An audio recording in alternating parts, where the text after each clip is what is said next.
Welcome back to another Freshly Garden coloring session. Today I'm going to be showing you guys how I color in my trees. This coloring book that we're using today is the Bobby Goods Day to Night coloring book. This book can be found on the Bobby Goods website. And the markers we're going to be using today are the Caliart 121 brush tip markers. These are linked in my bio. Here are the shades of green that I'm going to be using for my trees today. We've got yellow green, absinthe, Pois, and bronze green from the Caliart 121 set.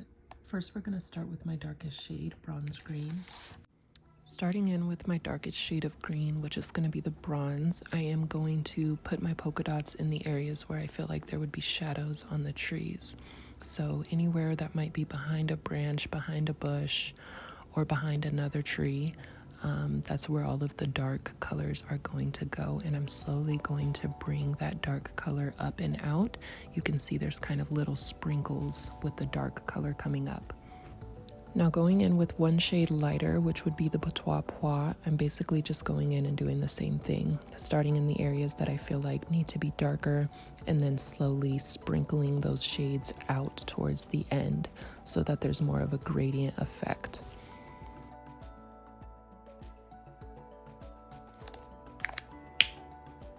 Now we're using the shade Absinthe to go ahead and brighten up some of these leaves.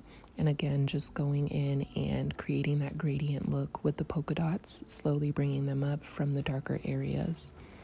And when doing this, I definitely wouldn't worry about everything looking perfect or straight or aligned. Go ahead and just get as messy as you can with these polka dots. I feel like it just looks a little more natural when it's done that way anyways, as long as you're starting with your darker shade and going lighter. The shade that I'm using now is a yellow green, which is the lightest shade of green that we chose, and we're going in and just filling in most of those white spaces. Don't worry about all of these white spaces being filled out because we are going to come in with a different shade just to kind of brighten it up.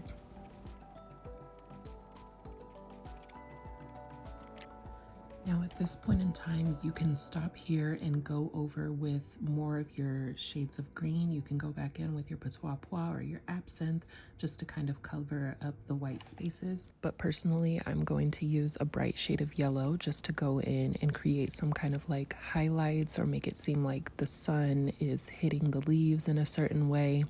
And so we're using the Carnia yellow from the Caliart 121 pack to do that and to cover up white spaces. And just like that, there you have it. That is how I color in my trees using 3 or 4 colors. Today we used 5, counting that yellow shade.